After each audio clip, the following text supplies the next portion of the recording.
Jeudi 25 mars 2021. Après 5 mois de disparition, les odeurs reviennent. Mais elles ne font plus lien avec le monde. Ce sont des impressions qui remontent des souvenirs et qui font croire à un présent vécu. Elles ne disent rien du dehors. Elles rejouent, comme si le monde était devenu un décor en carton. Elles rejouent des traces anciennes, oubliées, entreposées au fond de soi. Où mènent-elles encore ? L'odeur de cuir de la selle qu'on fixe et qu'on attache au ventre du cheval, les doigts dans le crin chaud, le vent de bête dans les herbes.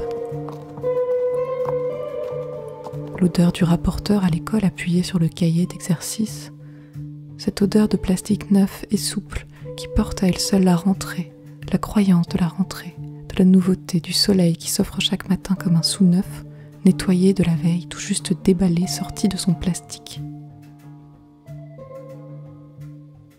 L'odeur du corps de la première amoureuse sur le futon du 3e appartement, vive, mouvante, plus épaisse que la peau.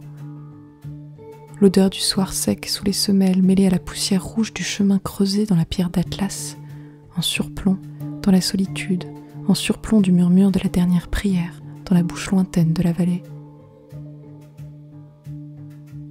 L'odeur de tabac froid dans la salle de repos des infirmières, quand elles n'y sont plus, mais seulement leur petit tas de mégots. À elle seule, cette odeur ouvre une hors-zone entre les chambres, une zone de planque, pour tout le monde. Un silence qui n'est ni dehors, ni dedans. L'odeur d'anis, jamais aimée, jamais goûtée, celle des pastilles du père prises entre les repas, et qui donne une matière aux mots qui ne sont pas dits.